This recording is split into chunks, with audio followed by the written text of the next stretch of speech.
만마제음은 본래 모든 말이 침묵하는 것을 뜻했으나 후에는 사회나 정치적 상황이 침체되어 사람들이 감히 목소리를 내지 못하는 것을 비유하는 말로 쓰이게 되었습니다. 이 성어는 송나라 소식에 삼마도찬에서 유래했고 청나라 공자진이 기해 잡시에서 인용한 후 널리 퍼졌습니다. 음은 말 못하는 이라는 의미로 동물들의 집단적 침묵을 직관적으로 묘사하는 동시에 언론의 자유가 억압된 상황을 은유합니다. 공자진은 청나라 관료들의 부패를 목격한 후 온 나라의 생기가 풍래에 의지하니 만마제음이 슬플 따름이네 라는 식으로 이 이미지를 사회 변화를 촉구하는 메시지로 발전시켰습니다.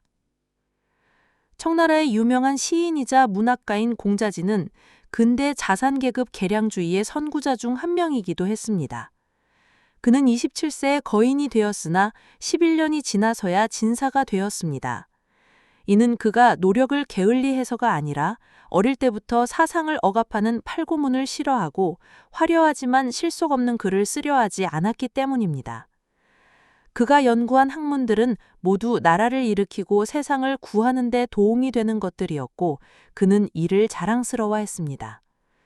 전시에 참여했을 때 공자진은 가장 먼저 답안지를 제출하고 시험장을 떠났습니다.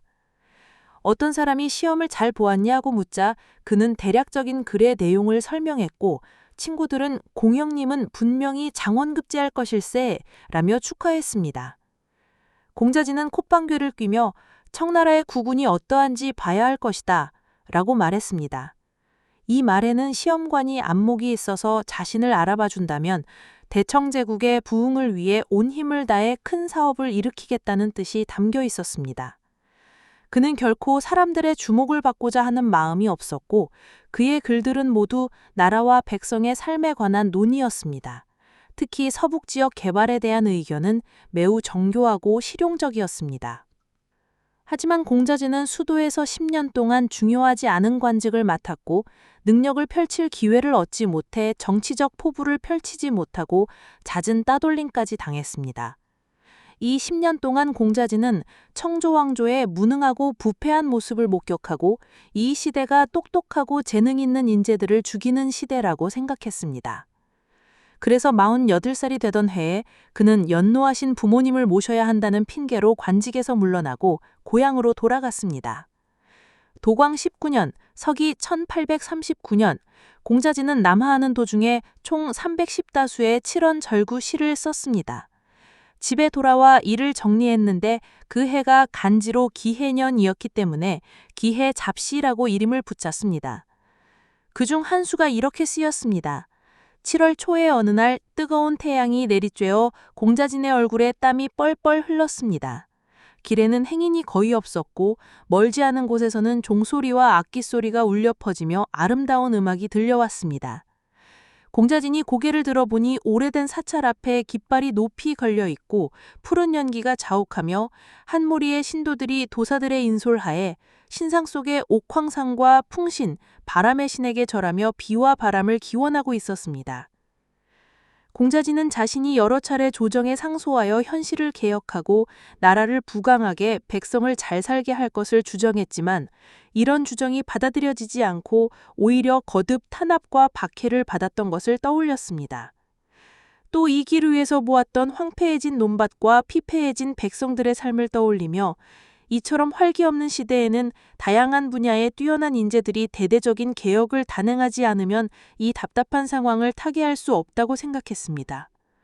바로 이때 공자진의 가슴속에 가득 찬 분노는 대지의 풍뇌에 대한 간절한 외침과 개혁을 바라는 뜨거운 열망으로 변했습니다. 한 글자 한 글자 가슴을 울렸고 그는 마침내 다음과 같은 시를 읊었습니다. 온 나라의 생기가 풍로에 의지하니 만마제음이 실풀 따름이네. 나는 하늘에게 권하니 크게 떨쳐 일어나 격식에 얽매이지 말고 인재를 내리소서. 공자진이 시에서 제기한 혁신 요구는 백성들의 희망을 대표했고 자산계급 계량주의의 선구적인 목소리였습니다. 만, 1만만, 만이라는 숫자를 의미하지만 여기서는 모든, 온갖이라는 뜻으로 쓰여 매우 많음을 강조합니다. 마, 말마, 말을 뜻합니다. 제, 가지런할 제, 가지런하다 동시에 라는 의미입니다. 여기서는 모두 다 함께라는 뜻으로 사용됩니다. 말더듬을 말을 못하는 벙어리라는 뜻입니다.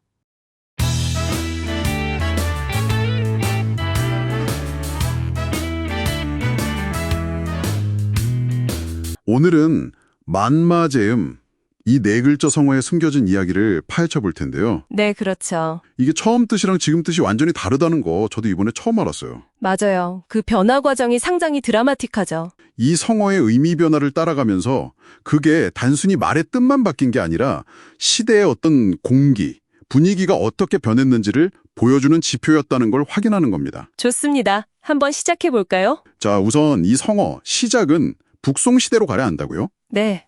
천년도도 됐죠. 그 유명한 문학가 소식. 소동파요? 네, 바로 그 소동파입니다. 그가 쓴 산마도찬이라는 글에 이 표현이 처음 등장해요.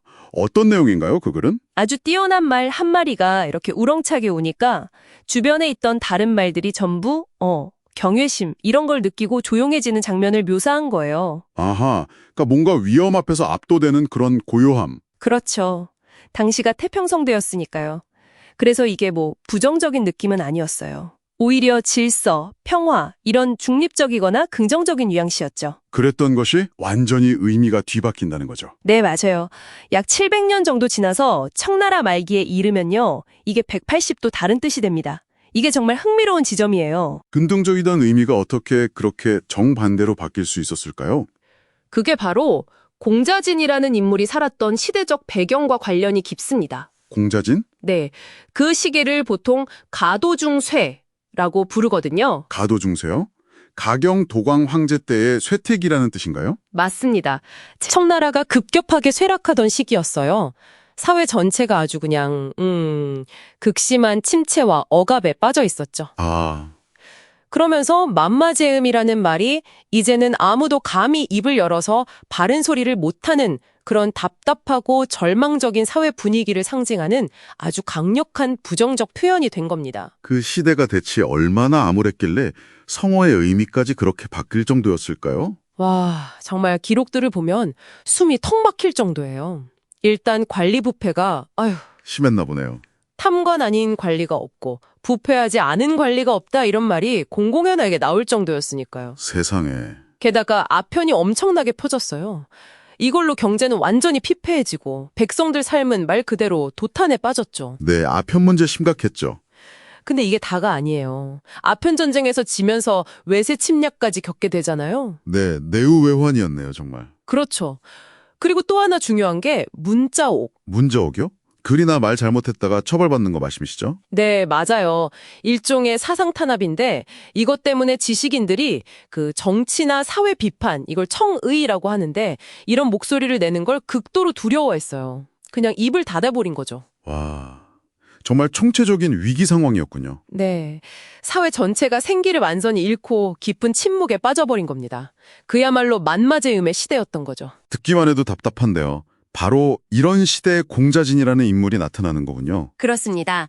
아주 재능이 뛰어난 인물이었는데 그 경직된 관료 사회에서는 자기 뜻을 펼치기가 너무 어려웠어요. 계속 좌절했죠. 네, 그의 길들이 워낙 날카롭고 개혁적이라서 기득권층이 보기에는 불편했겠어요. 네, 결국 48, 비교적 젊은 나이에 그냥 관직을 버리고 고향으로 내려갑니다. 그때 남긴 시가 또 아주 유명하죠.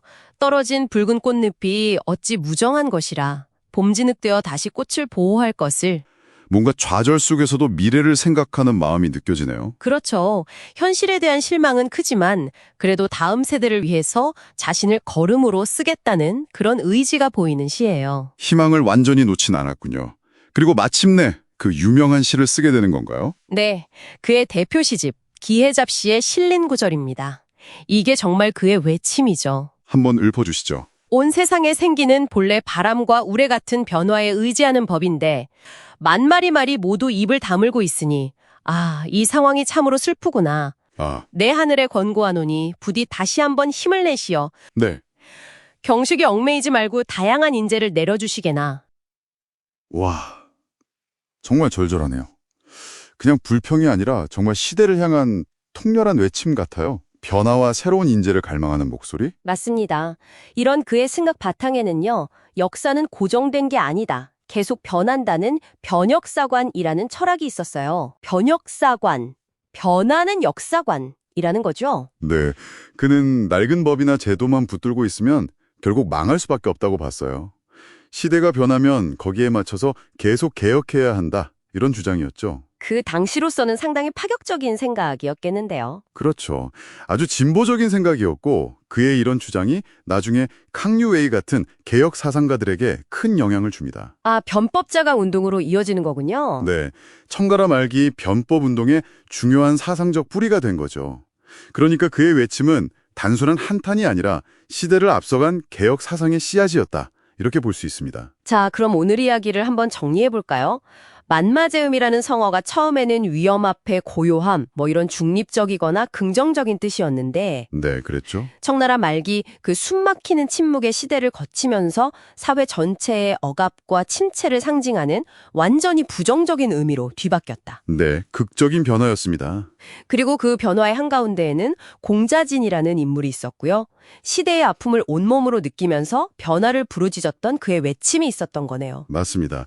그의 이야기는 결국 우리에게 사회적 침묵이라는 게 얼마나 위험한지, 그리고 변화의 동력, 그가 말한 바람과 우레, 그리고 틀을 깨는 다양한 인재가 왜 중요한지를 다시 한번 생각하게 해주는 것 같습니다. 네, 그렇죠.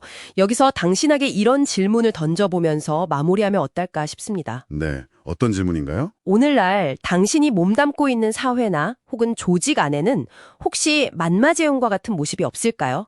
모두가 침묵하고 있는 듯한 그런 모습 말입니다. 아, 생각해볼 문제네요. 만약 그런 모습이 있다면 그 침묵을 깨고 진정한 활력, 공자진이 말한 풍래를 일으키려면 또 다양한 재능들이 자유롭게 자기 역량을 펼치게 하려면 우리에게 무엇이 필요할지 한번 고민해 보시면 좋겠습니다. 네, 공자진의 외침이 거의 200년 전의 목소리인데도 여전히 우리에게 큰 울림을 주는 것 같네요.